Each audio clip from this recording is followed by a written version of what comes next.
ಬೆಂಗಳೂರಿನಲ್ಲಿ.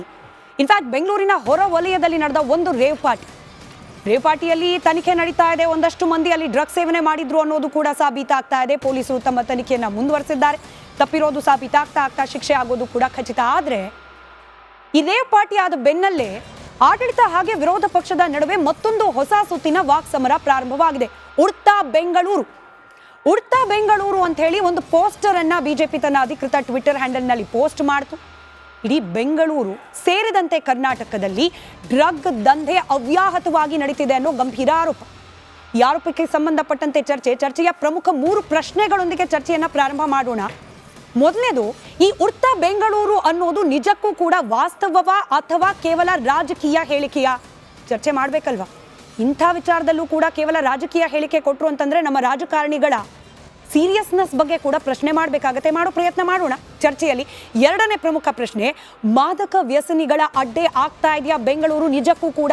ಕೆಲವೊಂದಷ್ಟು ಅಂಕಿ ಅಂಶಗಳನ್ನು ತೆಗೆದಾಗ ಎಲೆಕ್ಷನ್ ಸಂದರ್ಭದಲ್ಲೂ ಕೂಡ 120 ಕೋಟಿ ಮೌಲ್ಯದ ಮಾದಕ ವಸ್ತುಗಳು ಸೀಸ್ ಆಯಿತು ಅಂತಂದ್ರೆ ಎಲ್ಲೋ ಒಂದ್ ಕಡೆ ಆರೋಪ ಕೇವಲ ರಾಜಕೀಯಕ್ಕೆ ಮಾತ್ರ ಸೀಮಿತವಾಗಿಲ್ವಾ ಅನ್ನೋ ಅನುಮಾನ ನಮ್ಗೆ ನಿಮ್ಗೆ ಬಂದರೂ ಕೂಡ ತಪ್ಪಲ್ಲ. ಮೂರನೇ ಪ್ರಮುಖ ಪ್ರಶ್ನೆ, ಕಾಂಗ್ರೆಸ್ ಸರ್ಕಾರ ಬಂದ ಮೇಲೇನೆ ಬೆಂಗಳೂರು ಸೇರಿದಂತೆ ರಾಜ್ಯದಲ್ಲಿ ಡ್ರಗ್ಸ್ ದಂಧೆ ಹೆಚ್ಚಾಗಿದೆಯಾ? ಪ್ರಶ್ನೆ ಮಾಡೋಣ. ಕಾಂಗ್ರೆಸ್ನ ವಕ್ತಾರರು ಇರ್ತಾರೆ, ಅದಕ್ಕೆ ಉತ್ತರವನ್ನ ಪಡ್ಕೊಳ್ಳೋ ಪ್ರಯತ್ನ ಮಾಡೋಣ.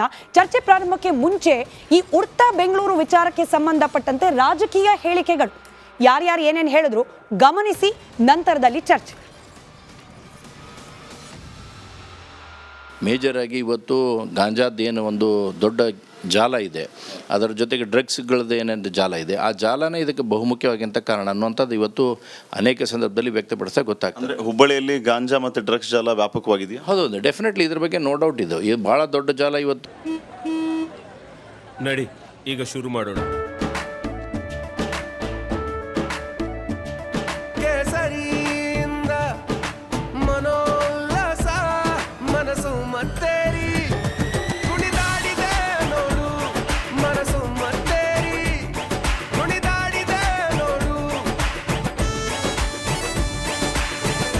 ಕ್ಷಣ ಕ್ಷಣವೂ ಆಚರಿಸಿ ಕೇಸರಿ ಹಬ್ಬ. ವಿಮಲ್ ಬಾಯಲ್ಲಿ ಹೇಳಿ ಕೇಸರಿ ಆಗಿದೆ. ಇವತ್ತು ವಿದ್ಯಾರ್ಥಿಗಳು ಅದರ ದೆಸೆಯಿಂದ ಇವತ್ತು ಸಮಸ್ಯೆಗಳಾಗ್ತಾ ಇದ್ದಾವೆ. ಈ ರೀತಿಯಾದಂಥ ಘಟನೆಗಳನ್ನು ನಡೆದಾಗ ಕೂಡ ಅದರದೇ ಹಿನ್ನೆಲೆ ಅನ್ನುವಂಥದ್ದು ಅನೇಕ ಸಂದರ್ಭದಲ್ಲಿ ಬರ್ತಾ ಇದೆ. ಬೆಂಗಳೂರು ನೋಡಿ, ಇವತ್ತು ಪಾರ್ಕ್ಗಳು ಡೆವಲಪ್ಮೆಂಟ್ ಇಲ್ಲ, ಕುಡಿಯೋ ನೀರಿನ ಸಮಸ್ಯೆ ಇದೆ, ಟಾರ್ ಹಾಕಿಲ್ಲ, ಆ ಸಮಸ್ಯೆಗಳಿದೆ. ಉಡ್ತಾ ಬೆಂಗಳೂರು ಎಲ್ಲ ಬೆಂಗಳೂರಿನಲ್ಲಿ ಇವತ್ತು ಡ್ರಗ್ಸ್ಗಳು ಈ ಥರ ಪರಿಸ್ಥಿತಿ ಯಾವತ್ತು ಉಡ್ತಾ ಕರ್ನಾಟಕ ಅಂತಾರಲ್ಲ ಆ ಥರ ಇವತ್ತು ಮಾಡಬೇಕು ಅಂತ ಪರಮೇಶ್ವರ್ ಹೇಳ್ತಾರೆ. ಡ್ರಗ್ಸ್ ಮುಕ್ತ ಬೆಂಗಳೂರು ಮಾಡ್ತೀವಿ ಅಂತಾರೆ. ಏನು ಮಾಡಿದ್ದಾರೆ? ರೇವ್ ಪಾರ್ಟಿಗಳು ಆಗ್ತಾಯಿದೆ, ಕ್ರೈಮ್ ಡೆವಲಪ್ಮೆಂಟ್ ಆಗಿದೆ.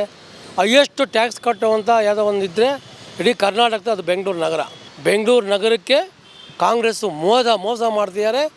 ಅಭಿವೃದ್ಧಿ ಶೂನ್ಯ ಆಗಿದೆ, ಖಜಾನೆ ಖಾಲಿ ಆಗಿದೆ. ಆ ದೃಷ್ಟಿಯಿಂದ ಇವತ್ತು ನಾವು ಹೋರಾಟವನ್ನು ಮಾಡ್ತೇವೆ. ನಾವು ರಾಜ್ಯದಲ್ಲಿ ಡ್ರಗ್ಸ್ ಫ್ರೀ ಕರ್ನಾಟಕ ಮಾಡಬೇಕು ಅಂತ ಈಗಾಗಲೇ ಮುಖ್ಯಮಂತ್ರಿಗಳು ನಾನು ಡಿಕ್ಲೇರ್ ಮಾಡಿದ್ದೇವೆ. ಸಾವಿರಾರು KG ಗಾಂಜಾ ಸೀಸ್ ಮಾಡಿದ್ದೇವೆ. MDMA ಸಿಂಥೆಟಿಕ್ ಡ್ರಗ್ಸ್ನೆಲ್ಲ ಅತ್ಯಂತ ಹೆಚ್ಚು ಬೆಲೆ ಬಾಳ್ತಕ್ಕಂಥ ಸಿಂಥೆಟಿಕ್ ಡ್ರಗ್ಸ್ನೆಲ್ಲ ಸೀಸ್ ಮಾಡಿದ್ದೇವೆ. ಅನೇಕ ಜನ ಫಾರಿನ್ ಸ್ಟೂಡೆಂಟ್ಸು ಇಲ್ಲಿ ಈ ಡ್ರಗ್ಸ್ ದಂಧೆಯಲ್ಲಿ ಸೇರಿಕೊಂಡಿದ್ದಂಥವ್ರನ್ನ ಡಿಪೋರ್ಟ್ ಮಾಡಿದ್ದೀವಿ. ಆ ಪ್ರಾಸೆಸ್ಸು ಕಂಟಿನ್ಯೂಸ್ ಆಗಿ ನಡೀತಲೇ ಇದೆ. ಆಮೇಲೆ ಭಾಳಷ್ಟು ಜನ ಯಾರು ಡ್ರಗ್ ಪೆಡ್ಲರ್ಸ್ ಅಂತ ಕರೀತಾರೆ ಅವರನ್ನು ಕೂಡ ಅರೆಸ್ಟ್ ಮಾಡಿ ಅವ್ರ ಮೇಲೆ ಕೇಸಸ್ ಬುಕ್ ಮಾಡಿದ್ವಿ. ಇಷ್ಟೆಲ್ಲ ಮಾಡ್ತಾ ಇರುವಾಗ ಸುಮ್ಮನೆ ಹುಡ್ತಾ ಬೆಂಗಳೂರು ಅವೆಲ್ಲ ಅಂತ ಎಲ್ಲ ಮಾತಾಡಬಾರ್ದು. ಅವರು ನಮಗೆ ಹೇಳಿ, ಹೌದು ನಿಮಗೆ ಅದನ್ನು ಇನ್ನೂ ಹೆಚ್ಚು ಕಂಟ್ರೋಲ್ ಮಾಡಿಲ್ಲ ನೀವು ಅಂತ ಬೇಕಾದರೆ ನಮ್ಮನ್ನು ದೂಷಣೆ ಮಾಡಲಿ. ಆದರೆ ಬೆಂಗಳೂರಿಗೆ ಅಪಕೀರ್ತಿ ತರ್ತಕ್ಕಂಥ ಮಾತನ್ನು ಅವರು ಆಡಬಾರ್ದು ಅಂತೇಳಿ ಅವರಿಗೆ ಹೇಳೋದಕ್ಕೆ ಬಯಸ್ತೇನೆ. ಚರ್ಚೆ ಪ್ರಾರಂಭ ಮಾಡ್ಲಿಕ್ಕೆ ಮುಂಚೆ ಬೆಂಗಳೂರಿನ ರಾಮೇಶ್ವರಂ ಕೆಫೆ ಸ್ಫೋಟ ಪ್ರಕರಣಕ್ಕೆ ಸಂಬಂಧಪಟ್ಟಂತೆ ಒಂದು ಅಪ್ಡೇಟ್ ಇದೆ. ಆ ಅಪ್ಡೇಟ್ ಅನ್ನು ಗಮನಿಸಿ ಚರ್ಚೆ ಪ್ರಾರಂಭ ಮಾಡೋಣ. ಇದೇ ಪ್ರಕರಣಕ್ಕೆ ಸಂಬಂಧಪಟ್ಟಂತೆ ಮತ್ತೊಂದು ಅರೆಸ್ಟ್ ಆಗಿದೆ. ಬೆಂಗಳೂರು ರಾಮೇಶ್ವರಂ ಕೆಫೆ ಸ್ಫೋಟ ಪ್ರಕರಣಕ್ಕೆ ಸಂಬಂಧಪಟ್ಟಂತೆ ಮತ್ತೋರ್ವ ಆರೋಪಿಯನ್ನ ಬಂಧಿಸಿದೆ NIA ಟೀಮ್.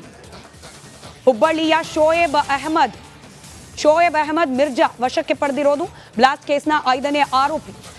ಸದ್ಯಕ್ಕೆ ಈತನನ್ನ ವಶಕ್ಕೆ ಪಡೆದು ವಿಚಾರಣೆಯನ್ನ ನಡೆಸುತ್ತಿದ್ದಾರೆ. ಈತನ ಪಾತ್ರ ಏನು ಎತ್ತ ಇದರ ಮತ್ತಷ್ಟು ಡೀಟೇಲ್ಸ್ ಅನ್ನ ರಿಪಬ್ಲಿಕ್ ಕನ್ನಡ ಕಲೆ ಹಾಕ್ತಾ ಇದೆ.